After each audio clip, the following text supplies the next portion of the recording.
সমস্ত ঘরানার আলেম ওলামারা যদি এক হয়ে যায়, চরমনার পীর সাহেব যদি এক হয়ে যায়, জামাত ইসলাম যদি সবার সাথে সবাইকে নিয়ে একটা ইনক্লুসিভ একটা জোট করে, এই সমস্ত দরবেশরা, আউলিয়ারা, পীররা, মাশায়েখরা যদি মনে করে ভাই আমরা এখন নির্বাচন কেন্দ্রিক একটা যে ঘরানা আছে এটা ভুলে যাব, কোনো এক পীর আরেক পীরকে আমরা এখন আর কাদা ছোড়াছড়ি করব না, আমরা এবার ক্ষমতা যাওয়ার একটা সুযোগ তৈরি হয়েছে, সব ইসলামিক দলগুলো মিলে আমরা একটা ক্ষমতা এবার যাব না, এটা বলা খুব কঠিন। তবে তারা খুব ভালো করবে, এটা বলা যায় যে তারা খুব ভালো করবে। মানুষের মধ্যে এক ধরনের ভাবনা আছে, চিন্তা আছে, বা ভাবনা চিন্তার মধ্যে একটা বিপ্লব, মানে মানুষের মনোজগতে একটা একটা একটা পরিবর্তন লক্ষ্য করা যাচ্ছে। এইভাবে লক্ষ্য করা যাচ্ছে, মানুষ ভাবছে যে আমরা তো দেখছি সবাইকে, তো জামাত ইসলামকে দেখি না একবার।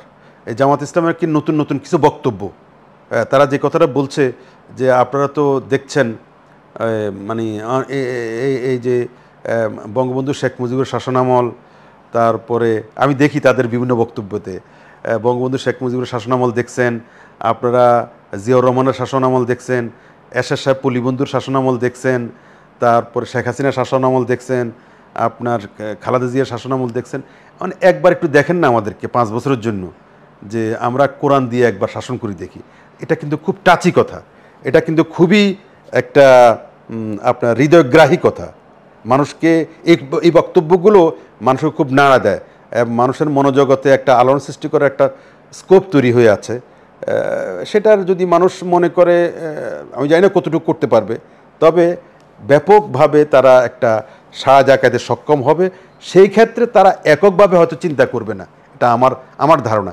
তাদেরকে বিভিন্ন ফার রাইট, তারপরে ফার লেফট, তারপরে বিভিন্ন গোষ্ঠী সমাজের নিয়ে তারা যদি একটা জোট তৈরি করে, জামাত সহ, হ্যাঁ, বাংলাদেশের আরও অনেক রাজনৈতিক দলকে নিয়ে যদি তারা, জামাত, সমস্ত ইসলামিক দল, বাংলাদেশের ইসলামিক দল কিন্তু চরমনায়ের পীর সাহেব সহ আরও ইসলামিক দল অনেকে আছে।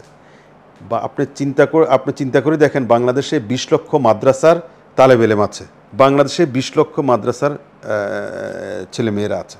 বাংলাদেশ একটা মসজিদের দেশ। আপনি মনে করেন না এই সমস্ত আলেম ওলামা, সমস্ত ঘরানার আলেম ওলামারা যদি এক হয়ে যায়, চরমনার পীর সাহেব যদি এক হয়ে যায়, জামাত ইসলাম যদি সবার সাথে সবাইকে নিয়ে একটা ইনক্লুসিভ একটা জোট করে, প্লাস এই জোটের পরে দেখবেন অনেক ছোটোখাটো আরও রাজনৈতিক দল আছে, এমনকি জাতীয় পার্টিও যদি এই জোটের সাথে, আমি জানি না, এটা আমি নীতি নির্ধারণের কেউই না, আমি জানি না, তবে জাতীয় পার্টিও যদি মনে করে যে এই আমরা স্বৈরাচারকে হটানোর পরে আরেকটা স্বৈরাচারের গন্ধ এমন দলের মধ্যে মিনিমাম আছে, সেরকম দলকে যদি পরিত্যাগ করার প্রয়োজন মনে করে, তাহলে এই জোটের সাথে জাতীয় পার্টির শরিক হইলে আপনারা 2008 সালে যে মহাজোটের একটা আবহাওয়া তৈরি হয়েছে, একটা বিপ্লব তৈরি হয়েছে জাতীয় রাজনীতিতে, 2008 সালে একটা মহাজোটের যে একটা জাগরণ তৈরি হয়েছে, সেরকম একটা জাগরণ তৈরি হওয়ার সম্ভাবনা একদম উড়াই দেওয়া যায় না। সেই ক্ষেত্রে বিএনপি সহ বিএনপির সাথে যে জোটগুলো আছে, তারা একদম হাড্ডাহাড্ডি অবস্থা, নেক টু নেক একটা লড়াই হওয়ার সুযোগ হবে। তা আমি এটাকে পজিটিভলি দেখছি। দেখেন নির্বাচনটা কীরকম হইতে পারে, বিএনপি এবং তার সমমনা জোটে কী থাকতে পারে, এই যে জুনায়েদ সাকির দল, তারপরে আপনার এই মাহমুদুর রহমান মান্নার দল, আসম আব্দুর রব বীর মুক্তিযোদ্ধা ওনার দল, তারপরে এই বাম ঘরানার কয়েকজন বিপ্লবী ওয়ার্কার্স পার্টির সাইফুল হক ওনার দল, এই দলগুলোর তুলনায় জামাত কেন্দ্রিক বা জাতীয় পার্টি কেন্দ্রিক যদি একটা জোট হয়, এদের সাথে যারা থাকবে তাদের তুলনায় এদের জোট ভারী হওয়ার সম্ভাবনাই বেশি দেখছি। এদের ভোট বেশি। আপনার জোট করলে তো হবে না, আপনি জুনায়েদ সাকি এক ব্যক্তি, এমনকি নুরুল হক নূর এক ব্যক্তি, এখনও তার নিজের কনস্টিটিউয়েন্সিতে তাকে নিজেই যদি মানে নুরুল হক নূরের দলের নাম কি আপনার গণ অধিকার পরিষদ, আপনার একটা এলাকাতে নির্বাচিত হইতে হলে 1 থেকে 1.5 লাখ ভোট লাগে। 1 থেকে 1.5 লাখ ভোটার মানে হচ্ছে ওই দলের ভোটার। আপনি জাতীয় নির্বাচনে সুইং ভোটার একটা ফ্যাক্টর, বাট মেইন চালান হচ্ছে নিজের দলের লোক। এখন নুরুল হক নূরের আমি এক্সাম্পল দিয়ে বোঝাচ্ছি। নুরুল হক নূর তো অনেক বড় বড় কথা বলে, রাজপথ কাঁপায় ফেলায় এবং ঢাকা শহরকে উঠায় আর বসায়। সমস্ত মিডিয়া খুললেই নূর নূর নূর, ঠিক আছে, সবই ঠিক আছে, জাতীয় নেতা, ঠিক আছে, কিন্তু ভোটের মাঠে পাঠায় দেন না, ভোটের মাঠে আপনি ছেড়ে দেন। এখন নুরুল হক নূরকে তার এলাকা থেকে এমপি হইতে হলে এই পরিষদের অন্তত ভোটার হইতে হবে 1 লক্ষ ভোটার, তারপরে সুইং ভোটের সাথে যোগ হয়ে সে এমপি হবে। আর তার এলাকাতে সে 1 লক্ষ এই দলের কর্মী বানাইতে পারছে কিনা, এটা আমার প্রশ্ন। সেম প্রশ্ন জুনায়েদ সাকি, সেম প্রশ্ন মাহমুদুর রহমান মান্না, ওনারা জাতীয় নেতা, কোনো সন্দেহ নেই। মান্না ভাইকেও নির্বাচিত হইতে হলে যদি ওনাকে এককভাবে নির্বাচন করতে দেওয়া হয় এদেরকে,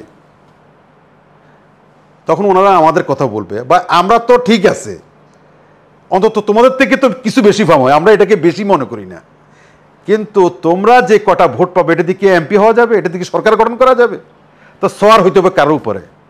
তো এই জন্য আমি বলতেছি আওয়ামী লীগ জাতীয় পার্টি এবং জামাত কেন্দ্রিক যদি একটা জোট হয়, সেই জোটে যদি সমস্ত আপনার ইসলামিক দলগুলো থাকে, প্লাস 20 লক্ষ আলেম ওলামা মাদ্রাসার ছেলেমেয়েরা থাকে, প্লাস এই দেশে যত পীর আউলিয়া দরবেশ আছে, এবার দেশে একটা কোরআনী শাসন চালু করব, তাহলে কিন্তু খবর আছে, অবশ্যই খবর আছে। কিভাবে খবর আছে এটা পরিষ্কার।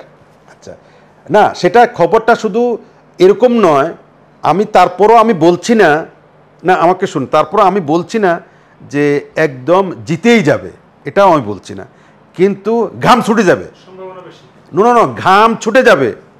বিএনপি এবং তার সাথে যে দলগুলো থাকবে তাদের রীতিমতো ঘাম ছুটে যাবে, তাদের রীতিমতো ঘুম হারাম হয়ে যাবে, তারা রীতিমতো আপনার গলদঘর্ম হয়ে আপনার অস্থির হয়ে থাকবে এই জোটের কাছে। সুতরাং মানে জয় পরাজয় নির্ভর করে চূড়ান্ত বিচার আল্লাহর উপরে এবং মানুষের ইচ্ছা অনিচ্ছার উপরে। এদেশের মানুষ কাকে নির্বাচিত করবে না করবে এটা ঠিক করে রাখে মনে মনে, মানে সঠিক সময় পাইলে, উপযুক্ত পরিবেশ পাইলে তখন সে কিন্তু চুপে চাপে সিল মারি আসে। সেটা আমরা ভোট করছি, আমরা দেখি। তবে মানুষ পরিবেশ না পাইলে সেটা করতে পারে না। মানুষ যখন দেখবে যে এখন আমরা পরিবেশ আছে, আমরা সেটা করে দিব। অ্যাপারেন্টলি সাধারণভাবে আপনি বলতে পারেন বিএনপির সম্ভাবনাই বেশি, এটা সাধারণভাবে আপনার আপাতদৃষ্টিতে, কারণ তাদের সেট আপটা ওয়েল সেট, তাদের সব শ্রেণীর লোক আছে, এই দলগুলোর সব শ্রেণীর লোক নেই। কিন্তু কেন আজকে বিএনপি তাড়াতাড়ি নির্বাচন চায়, জামাত সহ আর কোনো দল তাড়াতাড়ি নির্বাচন চায় না? এটার তো কারণ তো আছে। কারণটা এটাই, কারণ তাড়াতাড়ি নির্বাচন হইলে বিএনপি তাড়াতাড়ি ক্ষমতা যাইতে পারে, আর দেরিতে নির্বাচন হইলে বিএনপির জিতে যাওয়ার সম্ভাবনা কমে যায়। এটা বোঝার জন্য রকেটস অনেক বড় সায়েন্স দরকার নেই, এটা একদম ক্লিয়ার। এই জন্যেই তাড়াতাড়ি নির্বাচন করার, কোনো রকমে একটা আপনার ঘোলা পানিতে মাছ শিকার করতে পারলেই তো বাজিমাত। সুতরাং আপনার জোট মহাজোটের কথা বলছেন, তো রাজনীতির শেষ কথা বলে কিছু নেই। আর অনেকে আমি নিজেও তো অনেক বিএনপির পজিটিভ অনেক কথা আমি নিজেও তো বলছি, বাস্তব কথা আমি বলছি না, আমি বলিও তো। কিন্তু আপনি বিএনপির ভোটারকে, সাধারণ ভোটারকে আপনি জিজ্ঞেস করে দেখিন তো, তারা বলবে যে ভাই এই তাদেরকেও তো দেখছি অনেক কিছু, কিন্তু তারাও তো মানে তেমন কিছু করতে পারে নাই। তারাও তো আমাদেরকে কম টাকা চাল খাওয়াইতে পারে নাই, তারাও তো দ্রব্যমূল্যের ঊর্ধ্বগতি ঠেকাইতে পারে নাই, তারাও তো এরকম আপনার এই সাধারণ মানুষের রাজ প্রতিষ্ঠা করতে পারে নাই। তারাও এই গণতন্ত্র নিয়ে কম বেশ সিনেমিনি খেলছে, হয়তো 18, 19, 20 এরকম পার্থক্য। সুতরাং একচেটিয়া মানুষের ভালোবাসা, একচেটিয়া মানুষের ভালোবাসা অর্জন কিন্তু করতে পারে নাই কেউই বাংলাদেশে।